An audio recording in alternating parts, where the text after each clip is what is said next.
Hello, this is Jenny from Designs with Paper. Thank you so much for stopping by my channel today. I have another Christmas card for you as part of my Christmas card and craft series for 2021.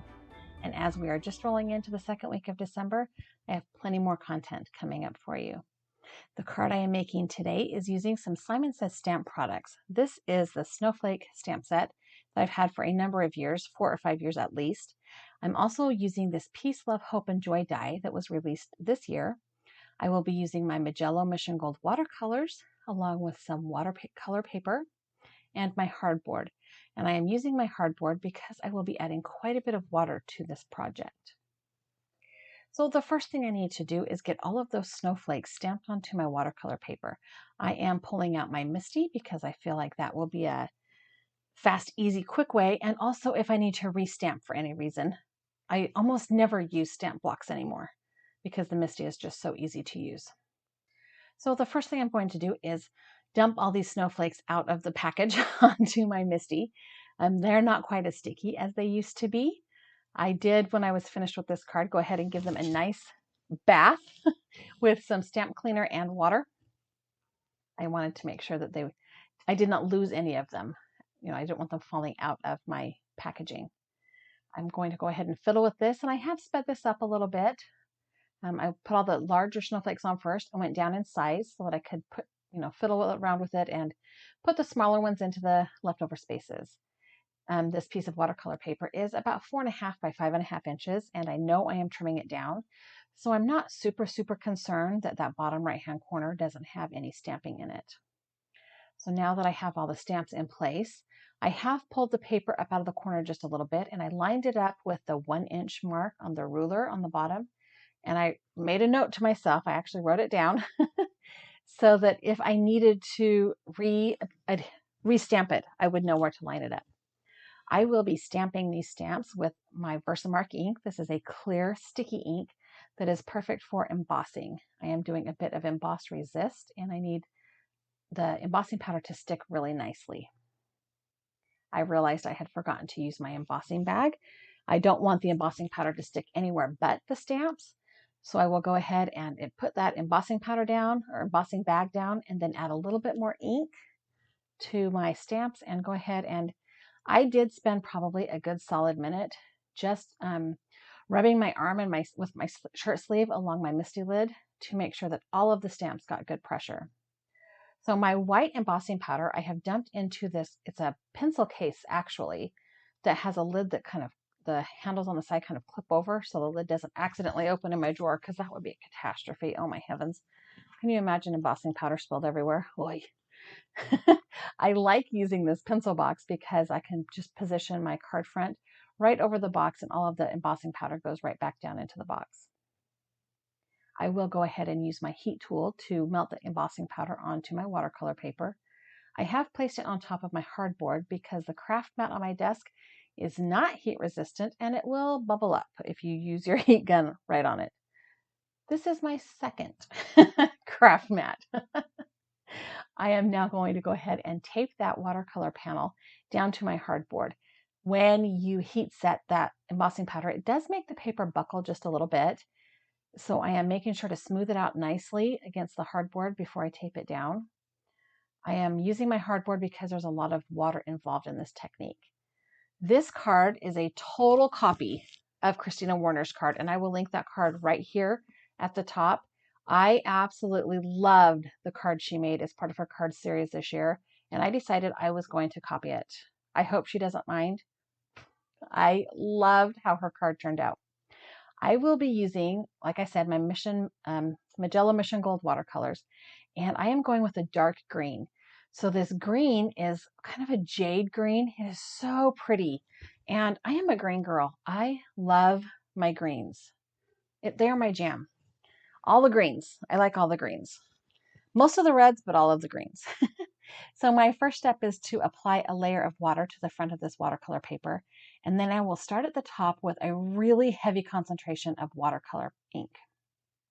And then I'm going to pull it down to the bottom and flip it over, and now I'm just adding water. There's not any more watercolor on my brush, it's just water. And I'm dripping it, letting it drip down to the top. I'm going for a gradient effect. I want the top of this card to be a much darker concentration of the watercolor and have it fade down to a nearly white. It doesn't go all the way white, obviously, but it goes very, very light.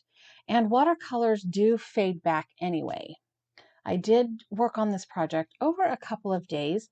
I kind of worked on it in between some other projects so that it could really have some good dry time, because I knew I was probably going to be adding more than one layer of watercolor, and I didn't want to heat set it again. I was worried about over melting my embossing powder, and then the images wouldn't be clear and they wouldn't resist the watercolor.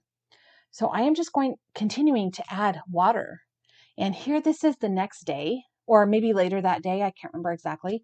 It is dried back, and I am adding a really heavy coat, of watercolor right there. And then I will do the same thing. I will turn it upside down and add just water. And the one thing I don't want is to have really harsh water lines. I want it to look very gradual, but I don't want there to be really harsh lines. So I'm wiping off any place with my rag that the watercolor paint has created a harsh line or a big puddle, especially on the edges of some of those larger snowflakes. It tends to puddle up right there. And I'm just going to continue to add water and let it flow down to the bottom, and I'm rotating my board back and forth. I think I sped this up to like 4 times normal speed. So for real, you guys, this is not the actual speed I paint.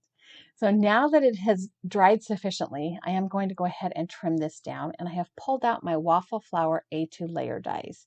Now I know I could trim this out with a piece of paper, or with a paper trimmer rather, sorry.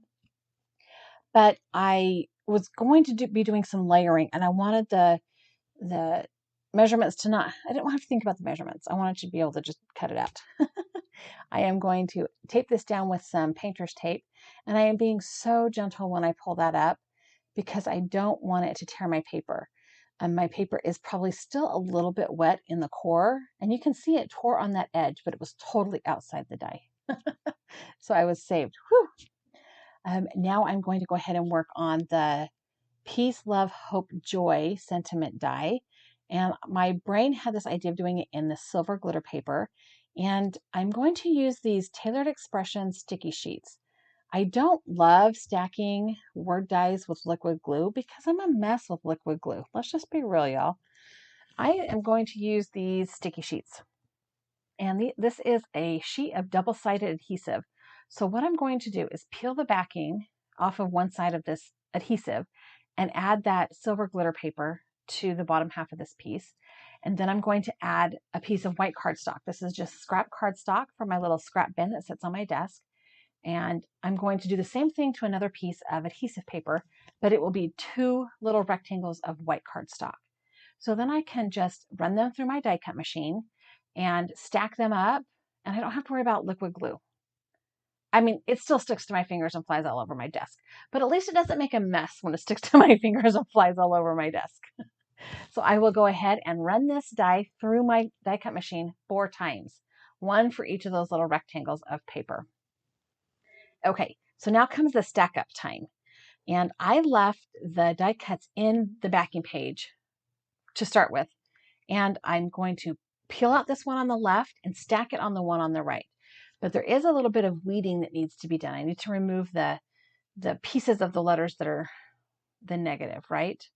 I did figure out on my second word that if I just stuck my finger to the back of the die, I could pull out the negative pieces that way because, hello, they have adhesive on them and they're sticking to my finger. Yeah, that did mean that I had little tiny pieces of cardstock stuck to my fingers for many, many minutes. And with the glitter paper, it was a little bit finickier. It's a little bit thicker, and it's glitter paper, and the die is like a fine word die, so I really wanted to be careful and not tear it. And now that I have those all stacked up, I am going to cover them up with the backing sheet to the sticky paper and burnish it really nicely with my bone folder to make sure they're stuck together really nice.